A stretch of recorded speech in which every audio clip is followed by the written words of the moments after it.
ਸਤਿ ਸ਼੍ਰੀ ਅਕਾਲ ਜੀ। News Asia Punjabi ਦੇਖ ਰਹੇ ਹੋ ਤੁਸੀਂ ਤੇ ਮੈਂ ਹਾਂ ਕੁਲਵੰਤ ਸਿੰਘ। ਮੈਂ ਔਰ ਡਾਕਟਰ ਅਵਧੇਸ਼ ਪਾਂਡੇ ਇੱਕ ਵਾਰ ਫੇਰ ਇੱਕ ਨਵੀਂ ਵਿਚਾਰ ਚਰਚਾ ਦੇ ਨਾਲ ਇੱਕ ਨਵੇਂ ਆਈਡੀਆ ਦੇ ਨਾਲ ਤੁਹਾਡੇ ਰੂਬਰੂ ਹੋਏ ਹਾਂ। ਤੇ ਅੱਜ ਦੀ ਜਿਹੜੀ ਵਿਚਾਰ ਚਰਚਾ ਹੈ ਤੇ ਜਿਹੜਾ ਨਵਾਂ ਆਈਡੀਆ ਹੈ, ਜਿਸ ਸਮੱਸਿਆ ਦੇ ਸੰਬੰਧੀ ਮੈਂ ਡਾਕਟਰ ਅਵਧੇਸ਼ ਪਾਂਡੇ ਨਾਲ ਗੱਲਬਾਤ ਕਰਨ ਜਾ ਰਿਹਾ, ਉਹ ਇੱਕ ਅਜਿਹੀ ਸਮੱਸਿਆ ਹੈ ਜਿਸ ਦੇ ਨਾਲ ਅੱਜ ਦੇ ਜ਼ਮਾਨੇ ਦੇ ਵਿੱਚ ਸਾਡੇ ਏਰੀਏ ਦੇ, ਸਾਡੇ ਦੇਸ਼ ਦੇ ਵਿੱਚ ਲਗਭਗ ਹਰ ਦੂਜਾ ਜਾਂ ਤੀਜਾ ਵਿਅਕਤੀ ਜਿਹੜਾ ਉਸ ਸਮੱਸਿਆ ਤੋਂ ਪੀੜਿਤ ਹੈ। ਅਸੀਂ ਗੱਲ ਕਰਨ ਜਾ ਰਹੇ ਹਾਂ ਸਲਿਪ ਡਿਸਕ ਦੀ, ਅਸੀਂ ਗੱਲ ਕਰਨ ਜਾ ਰਹੇ ਹਾਂ ਸਰਵਾਈਕਲ ਦੀ। ਸਲਿਪ ਡਿਸਕ ਤੇ ਸਰਵਾਈਕਲ ਇੱਕ ਅਜਿਹੀ ਸਮੱਸਿਆ ਹੈ ਜਿਹੜੀ ਕਿ ਹਜ਼ਾਰਾਂ ਲੱਖਾਂ ਕਰੋੜਾਂ ਵਿਅਕਤੀਆਂ ਦੇ ਜਿਹੜਾ ਇਹ ਪਰੇਸ਼ਾਨ ਕਰੀ ਹੋਈ ਹੈ। ਕਿਸੇ ਪਾਸੋਂ ਕੋਈ ਸਮੱਸਿਆ ਦਾ ਹੱਲ ਨਹੀਂ ਲੱਭਦਾ। ਕਿਉਂ ਇਹ ਹੋ ਜਾਂਦੀ ਹੈ? ਕੀ ਇਹਦਾ ਇਲਾਜ ਸਿਰਫ ਜਿਹੜਾ ਉਹ ਫਿਜ਼ੀਓਥੈਰੇਪੀ ਜਾਂ ਹੋਰ ਵੀ ਕੋਈ ਚੀਜ਼ਾਂ, ਦਵਾਈਆਂ ਹੀ ਰਹਿ ਗਈਆਂ ਨੇ, ਜਾਂ ਫਿਰ ਇਹਦਾ ਇਲਾਜ ਆਪਰੇਸ਼ਨ ਰਹਿ ਗਿਆ, ਜਾਂ ਫਿਰ ਇਹਦਾ ਇਲਾਜ ਬਿਨਾਂ ਦਵਾਈਆਂ, ਬਿਨਾਂ ਕੋਈ ਹੋਰ ਜਿਹੜੀ ਆ ਉਹ ਪੱਧਤੀ ਅਪਣਾਏ ਆਪਾਂ ਖੁਦ ਵੀ ਕਰ ਸਕਦੇ ਹਾਂ। ਡਾਕਟਰ ਸਾਹਿਬ, ਤੁਹਾਡਾ ਨਿਊਜ਼ ਏਸ਼ੀਆ ਪੰਜਾਬੀ ਤੇ ਬਹੁਤ ਸਵਾਗਤ ਹੈ ਜੀ। धन्यवाद कुलवंत सिंह जी। आपके दर्शकों को भी सत श्री अकाल, नमस्ते, वड़क्कम, वाहिगुरु। आपको भी सत श्री अकाल, नमस्ते, वड़क्कम और गुड आफ्टरनून। डॉक्टर पांडे, एक बात से तो आप भी सहमत होंगे कि इस वक्त जो है ज्यादातर आबादी रीढ़ की हड्डी की समस्याओं से बहुत ज्यादा पीड़ित है, चाहे वो स्लिप डिस्क हो, चाहे वो सर्वाइकल हो। सर्वाइकल इस वजह से क्योंकि हर एक के हाथ में एक एक दो दो मोबाइल हैं, हर एक व्यक्ति कंप्यूटर से जुड़ा हुआ है, हर एक व्यक्ति टीवी से जुड़ा हुआ है। और स्लिप डिस्क इस वजह से कि हमारा पोस्चर जो है, बैठने का पोस्चर और चलने का ढंग और भाग दौड़ की जिंदगी में हम लोग कहीं ना कहीं कुछ ऐसा कर बैठते हैं जिसकी वजह से स्लिप डिस्क हो जाती है। ऐसा नहीं है कि पहले हमारी जिंदगी में भागदौड़ नहीं होती थी, ऐसा नहीं है कि पहले हम लोगों को चोट नहीं लगती थी, लेकिन पहले कुछ जमाने की बात अगर कहे, जब अगर मैं अपने बचपन की बात करूं तो मैंने कभी नहीं सुना था भी किसी को स्लिप डिस्क हो गया। उस वक्त लोग कैसे रहते थे, क्यों उनको स्लिप डिस्क नहीं होती थी, क्यों उनको सर्वाइकल की प्रॉब्लम नहीं होती थी, आज क्यों हो रही है, ये जानना बहुत जरूरी है। सबसे पहले ये बताइए कि स्लिप डिस्क और सर्वाइकल है क्या चीज है? मैं उसके पहले दो तीन बातें आपको बोलना चाहूंगा कुलवंत सिंह जी। जी। ये ज्यादातर जो समस्याएं हेल्थ की भारत में भारतीय पॉपुलेशन को आ रही है क्योंकि हम अपने रूट्स भूल गए हैं और हम वेस्ट को एप करने के चक्कर में वेस्टर्न चीजें ज्यादा अच्छी हैं और भारतीय चीजें ठीक नहीं हैं। इसके चक्कर में हमने कई बीमारियां पाल रखी हैं। आप आश्चर्य कर रहे होंगे कि आपने स्लिप डिस्क और सर्वाइकल की बात की, इसमें वेस्टर्न कल्चर कहाँ से आ गया? आप आश्चर्य कर रहे होंगे। नहीं, कुछ कुछ तो मेरे दिमाग में भी क्लिक कर रहा है। आपकी सोच के साथ मेरी भी सोच मैच करती है, ऐसी बात नहीं है। आप जो आप सोचें कि हमने हर कुछ को आरामदायक बना दिया है। चलिए, वो वैभवता से वो आ भी सकती है और आनी भी चाहिए और वो कोई बुरी बात नहीं है जी। लेकिन इसके साथ साथ आप अगर अपने रूट्स से जुड़े रहें और जुड़े रहेंगे, आपको कई प्रॉब्लम्स नहीं होंगी। जैसे गुरुद्वारे अगर रोज जाना है, मंदिर रोज जाना है, कभी आपने देखा है कि मुस्लिम्स को स्लिप डिस्क नहीं होता है? कभी आपने देखा है कि उनको कभी वो सर्वाइकल कॉलर पहन के नहीं चलते हैं, उम्र उनकी जो भी हो? कभी देखिएगा, कभी गौर करिएगा। बिल्कुल। 5 बार नमाज पढ़ने में स्पाइन का जितना एक्सरसाइज हो जाता है, उसमें आपको सिर्फ डिस्क दिखता है। मैं एक होलिस्टिक व्यू रखना चाहता हूं। ये सिर्फ डिस्क का प्रॉब्लम नहीं, और डिस्क करेक्ट करके ये प्रॉब्लम ठीक नहीं होगा। अगर ये सिर्फ डिस्क का प्रॉब्लम नहीं है तो डिस्क करेक्ट करके, सर्जरी करके, ये करके कैसे ठीक होगा? ये एक समग्र प्रॉब्लम है, पूरा का पूरा स्पाइन का प्रॉब्लम है। आप अगर ठीक से देखें, जैसे फॉर एग्जाम्पल अगर आपने, जैसे मैं अभी कार में बैठा हूं, अगर मैंने अपनी पीठ बैक रेस्ट में लगा ली है, तो पीठ के मसल्स, अगर फर्ज करिए मैं स्टूल पे बैठता तो पीठ के मसल्स एक्टिव होते मेरा पोस्चर मेंटेन करने के लिए, और वो टर्जिड कंडीशन में होते, वर्टिब्रा और डिस्क और ये सभी चीजों को खींच के रखते।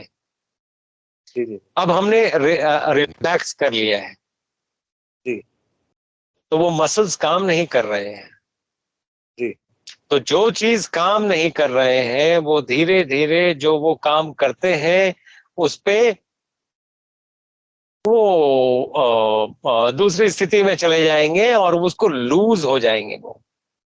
आपने देखा होगा ज्यादातर जो लोग तकिया लगाते हैं उनको सर्वाइकल होता है, क्योंकि तकिया बिल्कुल। में आपने आपने वो मसल्स को आराम दे दिया जो अदरवाइज आपकी नेक को होल्ड करके रहते। हम्म अगर आपके वो मसल्स लैक्स हो गए हम्म तो फिर आपको ये प्रॉब्लम्स आएंगी, और डिस्क भी स्लिप कर सकता है। स्लिप डिस्क को 3 तरह से रेडियोलॉजिकली डिफाइन करते हैं: हम्म प्रोट्रूशन, एक्सट्रूशन और सिक्वेस्ट्रेशन। हम्म डिस्क जब प्रोट्रूड करता है तो दो वर्टिब्रे के बीच से वो नर्व रूट्स को प्रेस कर पेन होती है, हम्म क्योंकि नर्व रूट्स इरिटेट होते हैं, जो नर्व्स वहां से निकल रहे हैं वो इरिटेट होते हैं डिस्क से, तो उससे पेन हम्म होती है। तो प्रोट्रूशन हो गया, एक्सट्रूशन हो गया, और एक्सट्रूशन मतलब थोड़ा ज्यादा निकल गया, और सिक्वेस्ट्रेशन मतलब पूरा ही निकल गया और यहां वहां घूमने लगा डिस्क। जी तो अगर ये मसल्स टाइट होते हम्म तो बोन और डिस्क, बोन को पकड़ के रखते और बोन पकड़ के एक बार अगर तटस्थ रहता तो डिस्क हम्म कभी निकलता नहीं। क्या बात। तो अगर ये कहना अतिशयोक्ति नहीं होगी कि आपके आराम के चलते आपका स्लिप डिस्क हुआ है, तो गलतियां हम्म यहां वहां ढूंढने की बजाय हम अगर अपने आप में ढूंढे, और इसका उपाय क्या है, मान लीजिए अगर है भी, उपाय क्या है? हम्म उपाय ये है कि आप बिल्कुल वैभव में रहें, कोई दिक्कत नहीं है। आपकी जो भी पूजा पद्धति है आप उसको हम्म ठीक से फॉलो करें, और कम से कम रात को सोते हुए कोशिश करें आपका बेड हार्ड ना हो, ये सॉफ्ट ना हो, और तकिया हम्म ना ले। बेस्ट ये है कि पेट के बल सोए, तो उस पूरे के पूरे स्पाइन को बहुत ज्यादा आराम भी मिलता है और डिस्क को भी मिलता है। आपने कभी देखा है, कभी एक और जानवर दिखा दीजिए जो अपनी रीढ़ के हड्डी के बल सोता हो, दिखाइए मुझे। नहीं, आप हर इंसान ही चीज है। में एक्सेप्शन नहीं हो सकते। इंसान ही ऐसा जानवर है तो वैसे। आपने कब बंदर को देखा कि स्लिप डिस्क हो गया उसका? हम्म तो कोई बोल सकता है कि बंदर तो जंगल में रहते हैं, वो तो डॉक्टर को कंप्लेन करने नहीं जाएंगे, तो कैसे पता चलेगा? तो कुछ बंदर जू में भी रहते हैं, उनका एक्सरे भी होता है, कभी देखा नहीं गया। वो क्यों? आप उनकी लाइफस्टाइल देखिए, आप उनकी लाइफस्टाइल देखिए। वो चप्पल, पहली बात तो चप्पल पहन के चलते नहीं। हम्म ऊपर वाले ने आपके फुट को फ्लैट नहीं बनाया। आपको मालूम है ये फ्लैट फुट एक डिजीज है, जिसमें बिल्कुल। फुट फ्लैट हो जाता है, फिर आप दौड़ नहीं पाएंगे। और वो हाँ तो एक आर्च बनना चाहिए ताकि आपके बॉडी का वेट इक्वली बैलेंस्ड होके धरती पे जाना चाहिए, और वो एक्यूप्रेशर पॉइंट्स है वहां पे जहां पे आर्च बना हुआ है। कौन से पॉइंट को कब स्टिमुलेट ये होना है, मान लीजिए कंकड़ पत्थर है रास्ते में, वो बुरे नहीं है क्योंकि वो एक्यूप्रेशर पॉइंट्स को स्टिमुलेट करते हैं। हम्म आपने पीटी शूज पहन लिए, हम्म अच्छी बात है, हो सकता है आपको चोट ना लगे, लेकिन ये जो चोट लगेगी ये बहुत फ्यूचरिस्टिक चोट होगी। कभी घुटने खराब होंगे, कभी ये होंगे, क्योंकि आपने जो फिजिक्स ऑफ द स्पाइन है उसका ख्याल नहीं रखा। चलिए आप वो भी कर लीजिए। आप अगर मंदिर में जाते, मान लीजिए, या गुरुद्वारे में जाते, या मस्जिद में जाते, या चर्च में जाते, आप अपने जूते खोल देते, कम से कम, हम्म और कुछ नहीं तो आप अर्थ होते, आप अपने आप को अर्थ करते, वो तो पहला हम्म फायदा। दूसरा ये है कि जितनी भी इलेक्ट्रिसिटी आपकी अलग अलग चल रही है, जो कई बार हार्ट ब्लॉकेजेस कॉज करती है। ये जो इलेक्ट्रिकल, कभी आपने कार चलाया हो तो वो उसमें देखा होगा आपने, कभी कभी करंट लगता है। Current is electricity in the body that is generated, उसको अर्थ नहीं किया जा रहा है। अगर आप अपनी पूजा पद्धति फॉलो करते और अपने आप को अर्थ कर लेते तो कम से कम वो इलेक्ट्रिसिटी भी नहीं होता। दूसरा, आप खाली पैर कुछ देर तो चलते, कम से कम आपके जितने भी मसल्स और बॉडी वेट जैसे जैसे पंजे पे पड़ने चाहिए वैसे पड़ते, तो वो सारा कुछ आपका ये ठीक रहता, सियाटिका नहीं होता। तीसरा ये है कि जब आप झुकते या झुक के प्रणाम करते या साष्टांग करते, उसमें बहुत से मसल्स काम आते हैं और वो मसल्स एक्सरसाइज हो जाते हैं। तो मैं तो ये मानता हूं कि जितनी भी पूजा पद्धतियां आपकी बनाई गई हैं, पहली बात तो एक आदमी ने नहीं बनाई, एक दिन में नहीं बनाई, कई कई साल लगे, कई लोग लगे, तब जाके एक धर्म ग्रंथ बनता है। इसमें पूरा समग्र व्यू है कि कैसे क्या अपने आप को कंडक्ट करना चाहिए ताकि आपको बीमारियों से आप दूर रहें। ये जो पूजा का फल जो मिलता है वो हेल्थ है, और हेल्थ है तो सब कुछ है। तो इसलिए मेरा तो ये मानना है कि आप अपनी पूजा पद्धति में वापस चले जाएं, जो भी आपकी पूजा पद्धति है उसमें आप वापस जाएं और आप वैसे ही करें जैसे करना है। बहुत से प्रॉब्लम, स्लिप डिस्क और ये तो है ही है, और भी बहुत से प्रॉब्लम से आप बच जाएंगे। ये इबादत का फल मिलने लगेगा लोगों। तो ये एक गुठलियों के दाम, व्यू है। आम के आम गुठलियों के दाम, भगवान का नाम भी हो जाएगा और शरीर की जरिए जो है वो तंदुरुस्ती भी हासिल हो जाएगी। आप देखिए, हम लोग एक, जो मैंने आपको बताया था, हम लोग एक वाइब्रेशन पे कोर्स शुरू करने जा रहे हैं। बिल्कुल बिल्कुल। उसमें ये सभी चीजों का के ऊपर वो किया जाएगा, फोकस भी किया जाएगा, और सभी चीजों को कैसे हमें वापस लेके आना है ताकि हमें कॉलर की जरूरत ना पड़े, हमें ब्रेसेस की जरूरत ना पड़े, हमारा डिस्क ना स्लिप हो।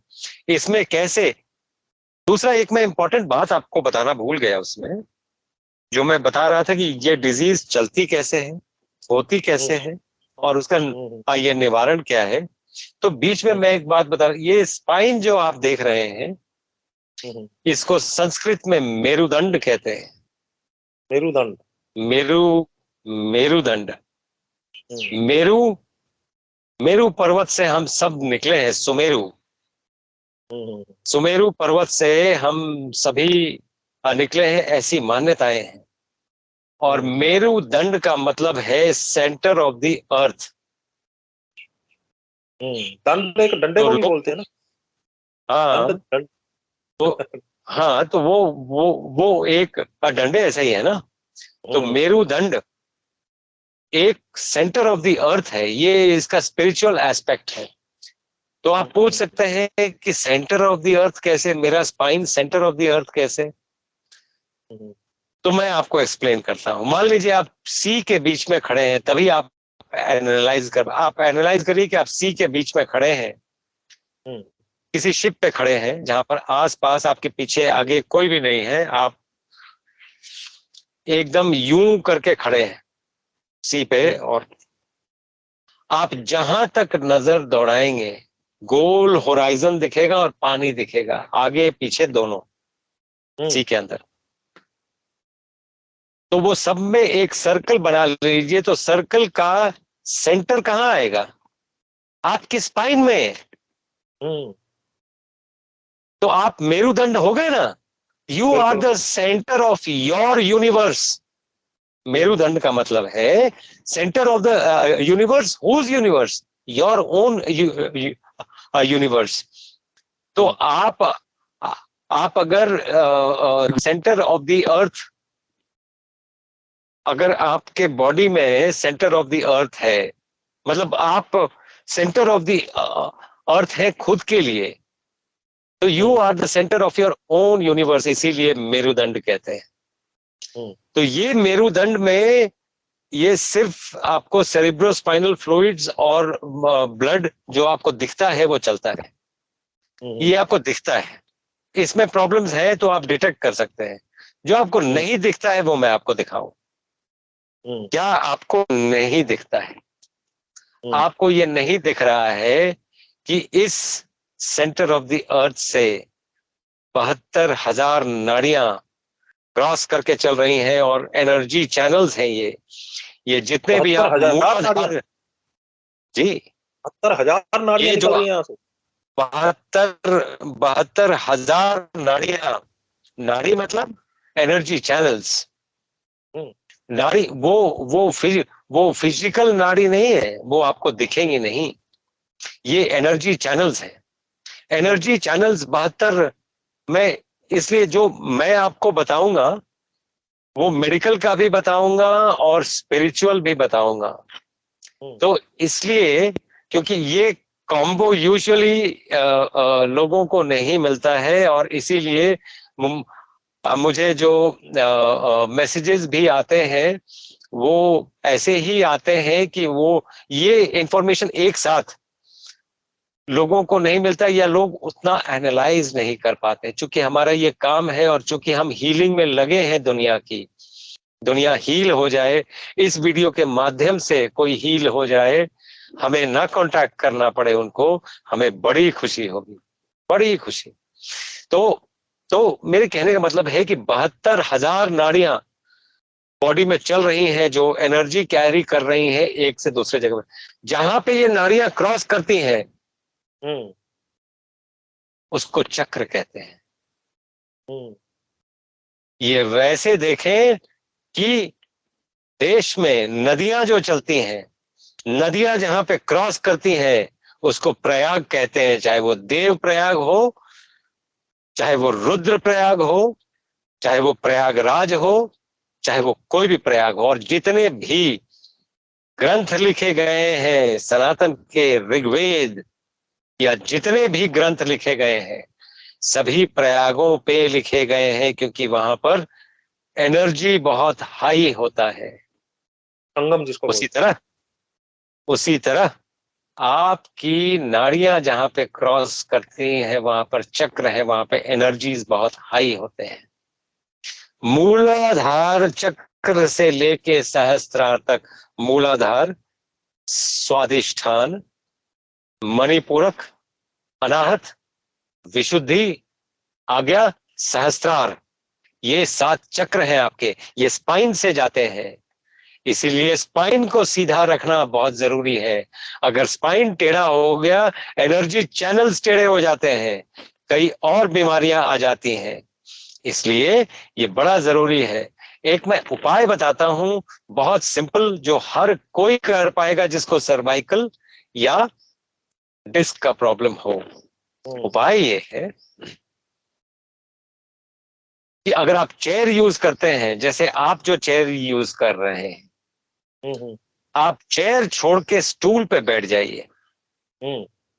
आप उतने ही ऊंचे आएंगे, लेकिन आप अगर 2 घंटे बैठते हैं तो स्पाइन को खड़ा रखने के लिए मसल्स काम करेंगे और आपके मसल्स स्ट्रांग हो जाएंगे। बिल्कुल। आप देखिए बुद्धिज्म में बुद्धिस्ट कभी भी बैकरेस्ट नहीं यूज करते हैं, कभी भी नहीं। और आपने बुद्धिस्ट को भी कभी भी कोई बेल्ट पहने हुए या सर्वाइकल पहने हुए देखा नहीं होगा। जितने बुद्धिस्ट मॉन्क्स हैं बिल्कुल खड़े हैं, क्योंकि बैकरेस्ट यूज ही नहीं करते हैं, उनके धर्म में बाधित है। ये जानबूझ के बाधाएं पैदा की जाती हैं ताकि आप अगर इसको फॉलो करेंगे आपका हेल्थ ठीक रहेगा। ये एक सटल मैसेज है। इसीलिए जो भी आपकी पूजा पद्धति हो जरूर फॉलो करें और आप देखें उसका रिजल्ट क्या मिलता है। कम से कम सर्वाइकल और ये प्रॉब्लम नहीं होंगे। अब आपको जो पूछना है प्लीज पूछें, मुझे इतना ही बोलना था। डॉक्टर साहब, ऐसा है कि आपने बड़े ही विस्तार से और धार्मिक तरीके से बताया कि किस तरीके से जो है वो हमें समस्याएं आ रही हैं और उनकी वजह क्या है। अब आपने ये तो बता दिया कि उसकी प्रिकॉशंस क्या लेनी है ताकि वो हमें समस्याएं ना आए, लेकिन सवाल यहाँ ये पैदा होता है कि जिनको समस्याएँ आ चुकी हैं, जैसे किसी को सर्वाइकल है, तो है। अब वो प्रिकॉशंस तो बाद में लेगा ना, पहले तो उसको वो ठीक करना है। और अगर उसको स्लिप डिस्क है, तो वो है, प्रिकॉशंस तो वो बाद में लेगा। और किसी को कॉक्सी में किसी को चोट लग गई है, तो वो अगर उसमें प्रॉब्लम आ गई है, तो वो है, प्रिकॉशंस तो वो बाद में लेगा। तो अब ये बताइए एक-एक करके सर्वाइकल किसी को हो गया है, तो उसको कैसे ठीक करना है पहले नंबर पे? आप अपना व्यू पॉइंट बताइए, क्योंकि आपका व्यू पॉइंट एक लेमैन का व्यू पॉइंट होगा कि सर्वाइकल अगर डिस्क निकल गया है तो आपको क्या लगता है क्या होना चाहिए, क्योंकि मैं फिर बताऊंगा कि आपका व्यू पॉइंट सही है या नहीं है। देखिए सर्वाइकल होना सबसे पहले तो हमें जो है वो जो मेरा क्योंकि मेरा पॉइंट ऑफ व्यू थोड़ा-सा लोगों से शायद अलग हो सकता है क्योंकि कई डॉक्टर्स से भी मैंने बात की हुई है। तो इसलिए शायद ये बोला जाए कि इनको थोड़ा डॉक्टर से चलिए, बात करके एक जनरल पॉइंट ऑफ व्यू क्या लगता है आपको क्या होगा? जनरल पॉइंट ऑफ व्यू में तो कुछ भी नहीं है। वो तो कहते हैं कि रेस्ट करो और मोबाइल चलाना छोड़ दो और स्क्रीन पे ध्यान देना छोड़ दो और झुकना छोड़ दो ऐसे करके और बस और जनरल तो यही होगा या फिर आप पेन किलर खाते चले जाइए। मैं दर्शकों को बताना चाहूँगा डॉक्टर अमर सिंह आज़ाद जो MBBS MD हैं, मैं आचार्य मनीष, हमारे साथ डॉक्टर अवधेश पांडे वो भी MBBS MD हैं, डॉक्टर बिस्वरूप राय चौधरी, डॉक्टर खादर वली और हमारे पास 250 डॉक्टर्स की टीम, हमारी पूरी टीम ने मिल के पूरे भारत से शुगर को, BP को, जो गोलियां खिलाकर कंट्रोल करने का जो साइंस चल रही है जिसको मेडिकल माफिया बोलते हैं, जो ये बोलता है कि गोली खा के कंट्रोल होती है, हम बिना दवाइयां शुगर को भी BP को भी रिवर्स करना सिखा रहे हैं। तो आप हिम्स हॉस्पिटल चंडीगढ़ में संपर्क करो।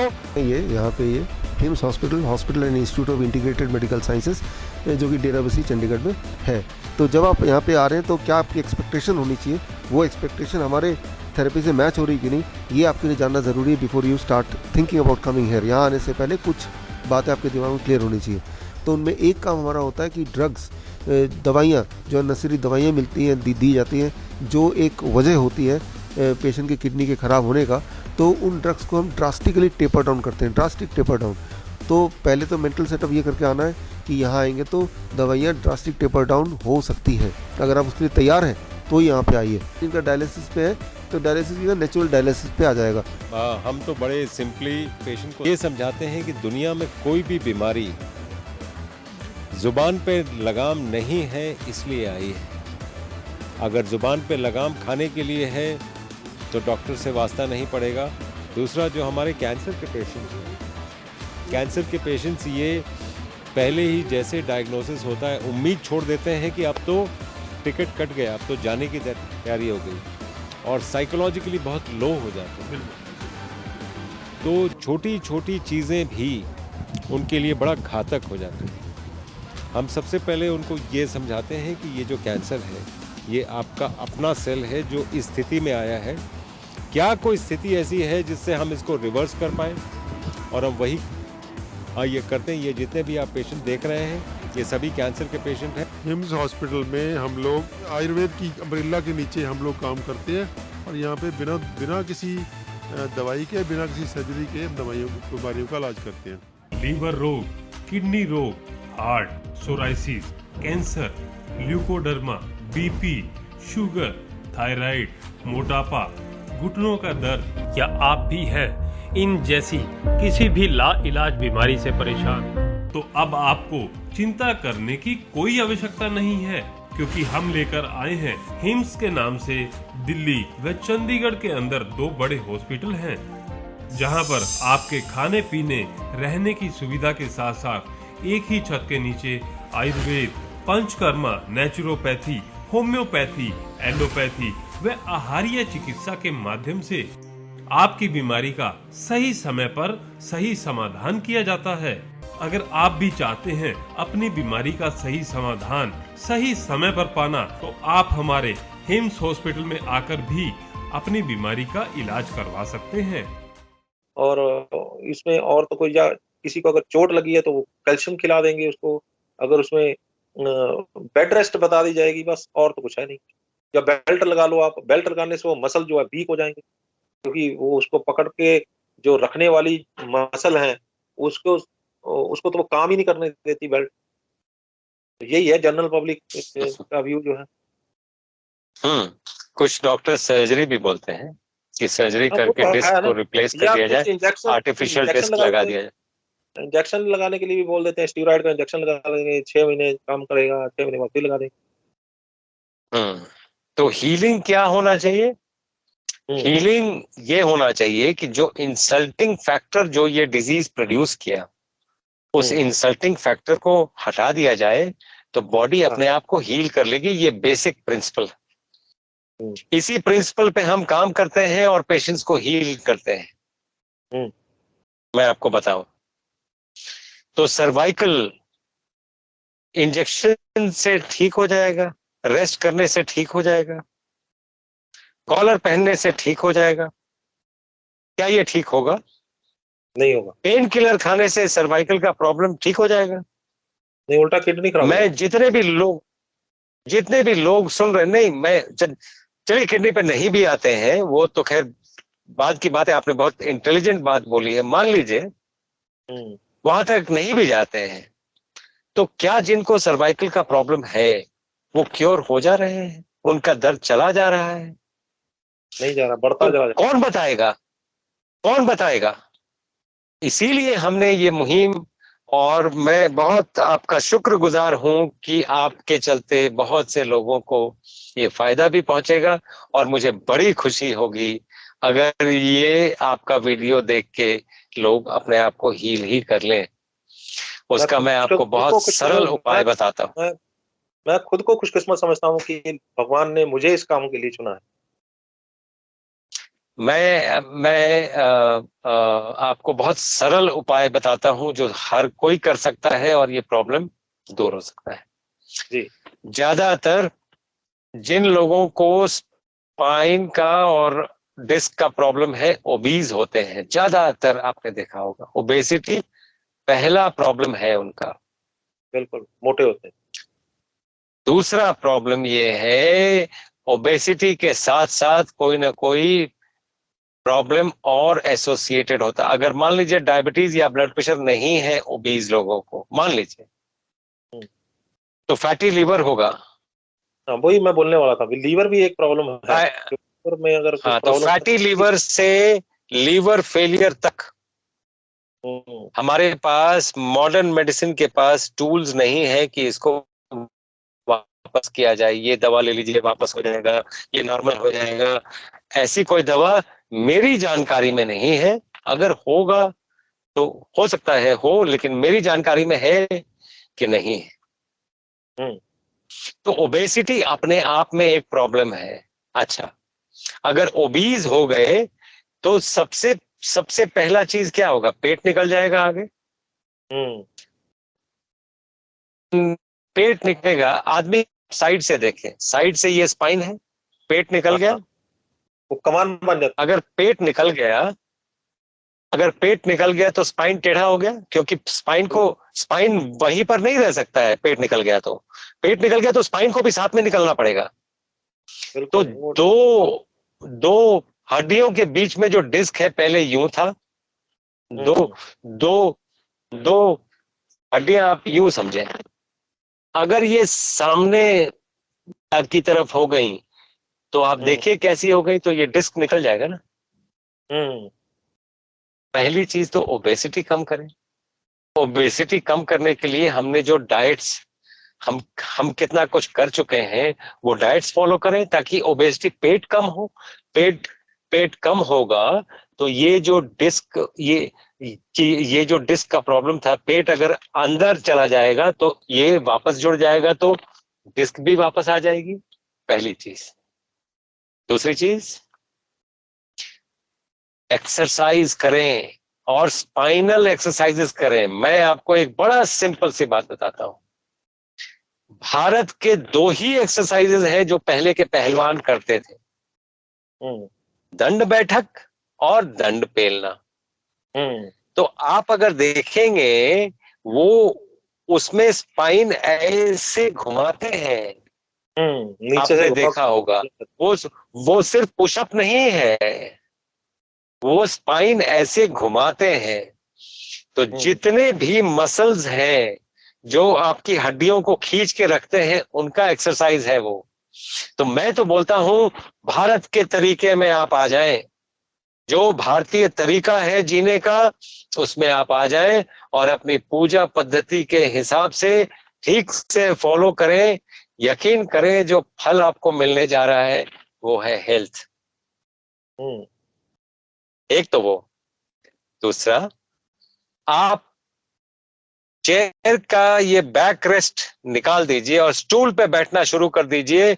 मैं आपको बताता हूं, आप करके देखिए, 45 डेज के अंदर ओबेसिटी भी चली जाएगी, पेट भी अंदर चला जाएगा और आपका उसमें आराम आ जाएगा। हाँ, जिनको बहुत पेन है वो बोलेंगे ये कहना तो आसान है, हम पेन में कैसे रहें।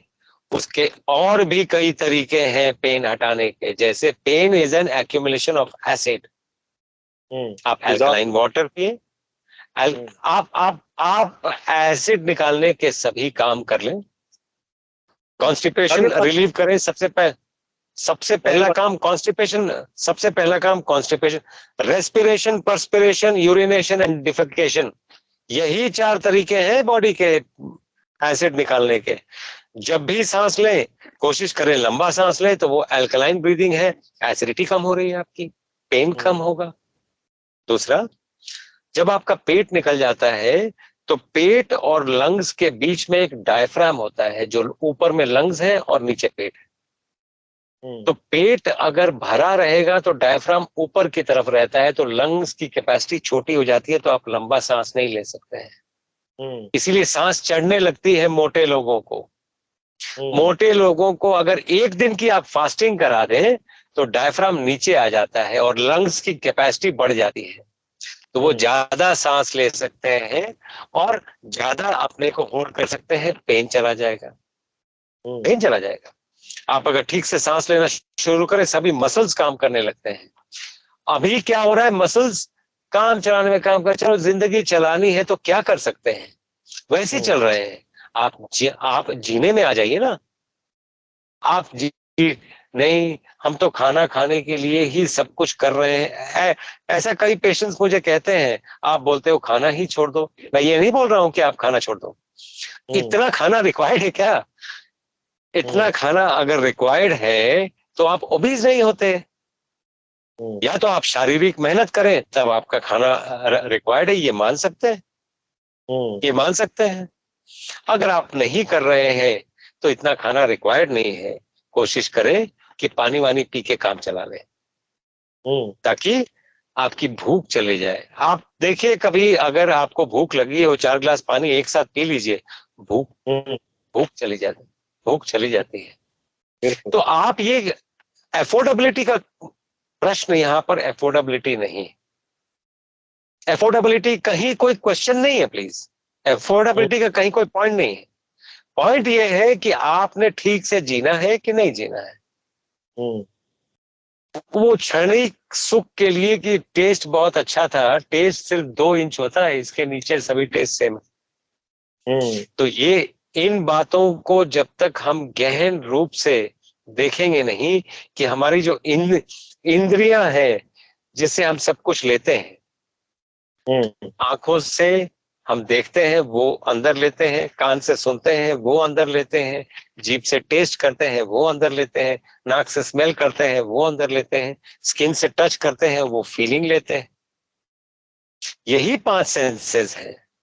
अगर इन 5 सेंसेस को प्रत्याहार में लाया जाए, जो योग का नियम है, यम नियम आसन प्राणायाम प्रत्याहार धरण ध्यान समाधि, ये अष्टांग योग के पाठ है।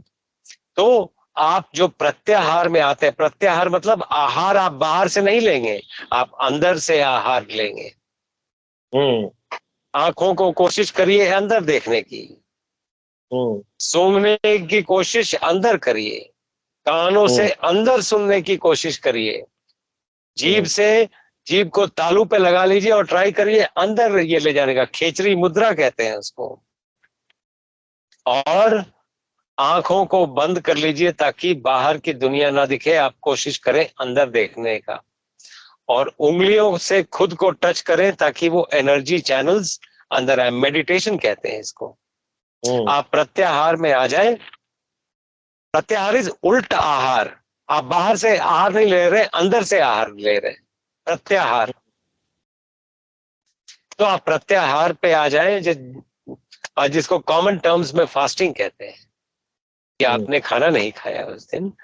तो आपका डायफ्राम भी नीचे आ जाएगा, लंग का कैपेसिटी, लंग्स की कैपेसिटी बढ़ जाएगी, आप लंबा सांस ले पाएंगे। आपने कभी देखा होगा वॉमिटिंग करने के बाद लोग लंबा सांस लेते हैं और ठीक फील करते हैं, क्योंकि पेट खाली हो जाता है, वो चीजें बाहर आ गई और डायफ्राम नीचे आ जाता है, लंग की कैपेसिटी बढ़ जाती है, आप लंबा सांस ले सकते हैं। आपने ये भी देखा होगा कि हार्ट अटैक जब आता है वॉमिटिंग आती है, क्योंकि बॉडी एंड तक कोशिश करती है कि इसको सांस कैसे भी दिया जाए, ऑक्सीजन मिल जाए इसको। हम खाना खा खा के अपने आप को परेशान कर रहे हैं। खैर एनीवे, वो उस पर बाद में बात करेंगे। अभी हम लोग जो सर्वाइकल, डॉर्सल और लंबर स्पाइन को स्ट्रेट कैसे रखें, आप ये निकाल दीजिए, जो आपका बैकरेस्ट है निकाल दीजिए, स्टूल पे बैठना शुरू करिए और कोशिश करिए जो भारतीय लाइफस्टाइल है जीने का, और जो भी आपकी पूजा पद्धति है जरूर करें, क्योंकि पूजा पद्धति में सभी जगह साष्टांग है। और आप अगर 1-2 बार भी कर लेते हैं तो 24 घंटे के लिए आपके मसल्स एक्टिव हो गए, कम से कम आपको सर्वाइकल और ये नहीं होगा। अब जिन लोगों को पेन है, पेन के लिए मैंने बता दिया कि आप एसिडिटी को कम कर लीजिए, रेस्पिरेशन, पर्सपिरेशन, पसीना ज्यादा आएगा तो एसिड निकलेगा, यूरिनेशन, पानी ज्यादा पिएंगे तो यूरिन ज्यादा करेंगे तो एसिड निकलेगा, और कॉन्स्टिपेशन रिलीव कर लीजिए क्योंकि वहां से एसिड नहीं निकल रहा है। और निकल जाएगा तो यकीन करके चलिए पेन चला जाएगा। आप कभी करके तो देखें, अगर दिमाग यहाँ पे सेट है कि नहीं पेन किलर से ही पेन जाएगा तो वो एसिडिटी और बढ़ाएगा। अगर सर्वाइकल कॉलर से ही सर्वाइकल का ये जाएगा तो आपके मसल्स लैक्स हो जाएंगे, वो जो आज प्रोट्रूजन में है डिस्क एक्सट्रूजन में आ जाएगा, सिक्वेस्ट्रेशन भी हो सकता है, बढ़ता जाएगा प्रॉब्लम। तो ये ट्रीटमेंट नहीं है, ये आपको उस समय क्षणिक आराम देने की स्थिति हो सकती है। ट्रीटमेंट ये होता है कि क्योर कैसे करें। मैं क्योर की बात कर रहा हूं कि हाँ क्योर कैसे हो सकता है। और मुझे बड़ी खुशी है कि आपके एक व्यूअर ने हमारा वो फिगर ऑफ 8 वॉकिंग करके अपने घुटने ठीक कर लिए हैं, उनका मैसेज आया था मुझे और मुझे बड़ी खुशी है इस बात की। मैं उनको नमस्ते भी भेजा एंड थैंक गॉड, मुझे इतनी खुशी हुई कि उन्होंने स्पेशली मैसेज किया और उन्होंने बताया कि आप बिल्कुल वाहेगुरु ने आपको भेजा है हमारे लिए। आप सोच नहीं सकते हैं कि उस समय मैं कॉस्मोस से, मैं सबको यही बोलूंगा कि अगर आपको थोड़ा भी फायदा होता है अपने मॉर्निंग प्रेयर्स में मुझे जरूर रखें, और मुझे आपकी दुआएं चाहिए। मैं सेल्फिश हूं इसके लिए, बाकी चीजों के लिए शायद ये भगवान का दिया सब कुछ है, लेकिन इसके लिए मैं सेल्फिश हूं। मैं चाहता हूं आप अपनी दुआओं में हमें जरूर रखें, हमारा नाम भी लें ताकि वो दुआएं डायरेक्टली हमें मिले। बिल्कुल, यही मैं भी चाहता हूँ कि दुआओं में मुझे भी शामिल करें, क्योंकि दुआओं का मैं भी भूखा हूँ और पुरजोर भूखा हूँ, कि इसी वजह से मैं भी लगा हुआ हूँ, क्योंकि मैं चाहता हूँ कि ज़्यादा से ज़्यादा लोग जो हैं वो बिना दवा से हमारी वीडियोस देख के, एक्सपर्ट्स की राय मान के घर पे ही ठीक हो जाएं। तो डॉक्टर साहब आगे चलें, तो आपने बात की है डिस्क की, ये अभी आपने ये समझाया कि ये डिस्क इसके बीच में होता है, तो ये क्या, तो डिस्क का काम क्या होता है, क्या करता है डिस्क, क्यों लाना है भगवान? डिस्क दो जो हड्डियां हैं आपस में घिस जाएंगी ना, तो वो आपस में ना घिसे, इसके लिए एक स्पॉन्ज रखा हुआ है ताकि हड्डियां अपने आप में घूम सके वहां पे, और अगर ऐसे ऐसे घूमती हैं तो आपस में घर्षण करेंगी और डिस्ट्रॉय होंगी।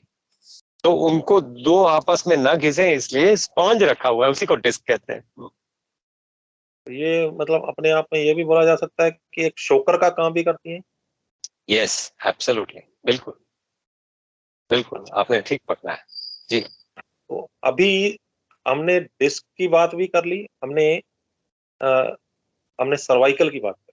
अगर हमने कॉक्सी की बात ना की तो ये बात अधूरी रह जाएगी, क्योंकि टेल बोन के सहारे बहुत सारे लोग जो हैं वो गिर पड़ते हैं।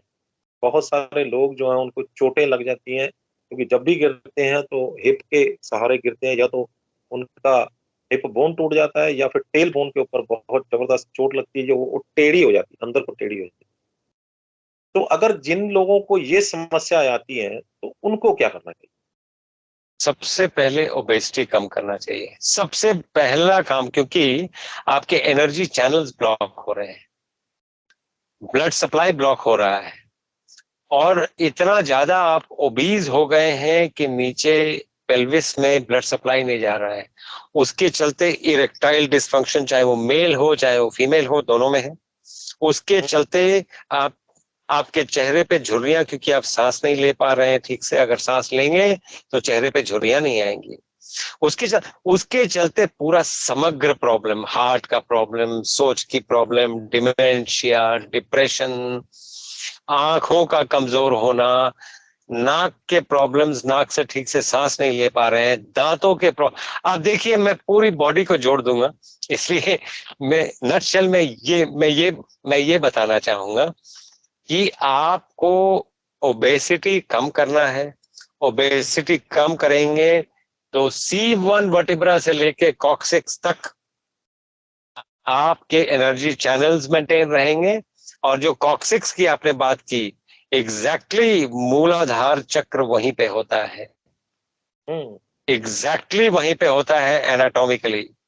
और मूलाधार का मतलब मूल आधार, बेसिक्स बेसिक्स ऑफ सर्वाइवल वहीं पे है, रेस्पेक्ट करिए उसकी। तो जो दूसरा ये है कि जो योगिक पॉस्चर्स हैं, बटरफ्लाई वाला जो ऐसे ऐसे करते हैं, वो योगिक पॉस्चर्स में अगर बैठेंगे और ये करेंगे तो बहुत फायदा होगा कॉक्सिक्स को स्पेशली। और वो बटरफ्लाई वाला ऐसे ऐसे कर, वो जो हम लोग दोनों पैर जोड़ के यूं बैठते हैं और यूं यूं करते हैं, वो आप अगर ये करेंगे कॉक्सिक्स में बहुत फायदा होगा जी। तो जो अभी ये तो बात कर दी आपने, जो मोटे हैं, जो मोटे हैं उनको भार कम करना होगा, और दूसरा बटरफ्लाई वाला। तो जो पतले हैं उनको चोट लग गई है, तो उनको उनके ऊपर भी यही फार्मूला लागू होगा? एब्सोल्युटली। और वो हार्ड बेड छोड़ दें, वो सॉफ्ट बेड छोड़ दें, हार्ड बेड पे आ जाए और नीचे बैठना शुरू करें इंडियन स्क्वाटिंग स्टाइल में। आप देखिए बहुत से आप भारतीयता में वापस आए, जो भारतीय तरीके हैं उसमें वापस आए। जीना उसी को कहते हैं, बाकी सब जगह, बाकी कोई भी लाइफस्टाइल वेटिंग फॉर डेथ है, और एंड फुल ऑफ डिजीजेस, जो मैं देख रहा हूं जी। बहुत बहुत धन्यवाद डॉक्टर पांडे, आपने एक बहुमूल्य जानकारी हमारे दर्शकों के साथ साझा की है, क्योंकि सर्वाइकल से लेकर कॉक्सिक तक की ऐसी प्रॉब्लम है, स्लिप डिस्क ऐसी प्रॉब्लम है जो हर दूसरे तीसरे व्यक्ति को सताए हुए है। और हजारों लोग डॉक्टर्स के पास दिन रात जाते हैं, ऑपरेशंस करवाने के लिए मजबूर हो जाते हैं, स्टीरॉइड्स ले रहे हैं, लेकिन उनको आराम नहीं आ रहा, उनकी जिंदगी नर्क बनी हुई है। बहुत सारी चीजें आपने जो बोली हैं मुझे भी दिमाग में क्लिक करती हैं कि हमारी आराम परस्ती ही हमारी सबसे बड़ी दुश्मन है। आराम परस्ती ने ही हमें आज यहाँ पर ला कर खड़ा कर दिया है कि आज हम सर्वाइकल की प्रॉब्लम से जूझ रहे हैं, क्योंकि हमारे पुरखे तो सर के ऊपर जो है वो भार उठाकर लेके आया करते थे, तो उनको समस्याएं नहीं हुआ करती थी, क्योंकि उनका उनके गर्दन के मसल इतने स्ट्रांग हो जाया करते थे कि उनको जो है वो सर्वाइकल हो ही नहीं पाता। हमारे पुरखे जो हैं वो दिन रात इतनी मेहनत किया करते थे कि उनकी रीढ़ की हड्डी जो है वो पूरी मजबूत हुआ करती थी, उनको स्लिप डिस्क की कभी प्रॉब्लम कभी मैंने सुनी नहीं, बचपन में कभी मैंने स्लिप डिस्क की प्रॉब्लम मैंने कभी नहीं सुनी। तो आज हम इतने आराम प्रस्त हो गए हैं कि ये समस्याओं का जननी है तो हमारी आराम पस्ती ही मानी जाएगी। लेकिन अगर आपकी सलाह मानकर हम भारतीयता में फिर वापस लौट जाएं तो वही अपना आराम प्रस्ती छोड़ के वही जो है वो मेहनत कश इंसान वाली जिंदगी अपना लें, क्योंकि कोई समय था मेहनत करता था कमाने के लिए, आज कमाकर उसको हजम करने के लिए मेहनत कर रहा है, तो वो चीज जो है वो सबसे ज्यादा नुकसान कर रही है। तो मैं जी। ठीक कर रहा हूँ ना? बिल्कुल। तो मेहनत कीजिए कमाने के लिए, तो आपको हजम करने के लिए मेहनत करने की जरूरत ही नहीं पड़ेगी, क्योंकि कमाने में ही आपकी एनर्जी जो है वो इतनी लग जाएगी कि आपको हजम करने की जरूरत ही नहीं पड़ेगी। तो आपका बहुत बहुत धन्यवाद, आपने इतनी बहुमूल्य जानकारी थोड़े समय में ही दर्शकों के सामने रखी। बहुत बहुत धन्यवाद। तो इसन डॉक्टर अवधेश पांडे, जिस तरह का नाम उस तरह की जानकारी। डॉक्टर अवधेश पांडे एक अजिहा नाम बन चुकिया है ਅੱਜ, ਜਿਹੜਾ ਕਿ ਜਦੋਂ ਵੀ ਸਕਰੀਨ ਦੇ ਉੱਤੇ ਇਹਨਾਂ ਦੀ ਪਿਕਚਰ ਆਉਂਦੀ ਹੈ ਤਾਂ ਇਹ ਦਰਸ਼ਕ ਉਸ ਨੂੰ ਵੀਡੀਓ ਨੂੰ ਖੋਲ ਕੇ ਜ਼ਰੂਰ ਦੇਖਦੇ ਨੇ ਕਿ ਇੱਥੋਂ ਸਾਨੂੰ ਬਹੁਤ ਕੁਝ ਮਿਲਣ ਵਾਲਾ। ਜਿੱਦਾਂ ਦਾ ਨਾਮ ਉਦਾਂ ਦੀ ਜਾਣਕਾਰੀ ਅੱਜ ਵੀ ਦਿੱਤੀ ਹੈ ਕਿ ਸਾਨੂੰ ਸਾਡੇ ਸਾਹਮਣੇ ਪਿਕਚਰ ਚੱਲ ਗਈ ਹੈ ਕਿ ਕਿਉਂ ਹੁੰਦਾ ਸਾਨੂੰ ਅਸਲ ਦੇ ਵਿੱਚ ਕਹਾਣੀ ਇੱਥੇ ਜਾ ਕੇ ਰੁਕਦੀ ਹੈਗੀ, ਤੇ ਬਿਲਕੁਲ ਸੌਖੇ ਤਰੀਕੇ ਦੱਸੇ ਨੇ। स्लिप डिस्क, सर्वाइकल ਤੇ ਕੌਕਸਿਕਸ ਦੀ ਜਿਹੜੀ ਪ੍ਰੋਬਲਮ ਹੈ ਉਹ ਘਰ ਬੈਠੇ ਹੀ ਠੀਕ ਕੀਤੀ ਜਾ ਸਕਦੀ। ਉਮੀਦ ਕਰਦੇ ਹਾਂ ਕਿ ਇਹ ਵੀਡੀਓ ਤੁਹਾਨੂੰ ਪਸੰਦ ਆਈ ਹੋਵੇਗੀ। ਜੇ ਪਸੰਦ ਆਈ ਹੈ ਤੇ ਇਸ ਨੂੰ ਵੱਧ ਤੋਂ ਵੱਧ ਸ਼ੇਅਰ ਕਰੋ, ਕਿਉਂਕਿ ਮੈਨੂੰ ਇਹ ਪੱਕਾ ਯਕੀਨ ਹੈ ਕਿ ਤੁਹਾਡੇ ਨੇੜੇ ਤੇੜੇ ਤੁਹਾਡੇ ਜਾਣਕਾਰ ਬਹੁਤ ਸਾਰੇ ਲੋਕ ਅਜਿਹੇ ਹੋਣਗੇ ਜਿਨ੍ਹਾਂ ਨੂੰ ਸਰਵਾਈਕਲ, ਸਲਿਪ ਡਿਸਕ ਜਾਂ ਕੌਕਸਿਕ ਦੀ ਪ੍ਰੋਬਲਮ ਹੋਏਗੀ। ਤੇ ਜੇਕਰ ਤੁਸੀਂ ਆਪਣਿਆਂ ਲਈ ਹੀ ਕੁਝ ਅਜਿਹਾ ਕਰ ਲੈਂਦੇ ਹੋ ਕਿ ਉਹਨਾਂ ਤੱਕ ਇਹ ਜਾਣਕਾਰੀ ਪਹੁੰਚੇ ਤੇ ਉਹ ਇਸ ਦਾ ਇਲਾਜ खुद कर लैन, तो असीं समझांगे कि इस वीडियो ਨੂੰ ਬਣਾਉਣ ਦਾ ਮਕਸਦ ਕਾਮਯਾਬ ਰਿਹਾ। ਸਾਡੇ ਚੈਨਲ ਨੂੰ, ਸਾਡੇ Facebook page news Asia Punjabi ਨੂੰ ਲਾਈਕ, ਸ਼ੇਅਰ ਤੇ ਸਬਸਕ੍ਰਾਈਬ ਕਰਨਾ ਤੇ ਫੋਲੋ ਕਰਨਾ ਨਾ ਭੁੱਲਿਓ। ਅਗਲੀ ਵਾਰ ਫੇਰ ਹਾਜ਼ਰ ਹੋਵਾਂਗੇ ਇੱਕ ਨਵੇਂ ਮੁੱਦੇ, ਇੱਕ ਨਵੇਂ ਮਹਿਮਾਨ ਦੇ ਨਾਲ। ਉਦੋਂ ਤੱਕ ਮੈਨੂੰ ਦਿਓ ਇਜਾਜ਼ਤ।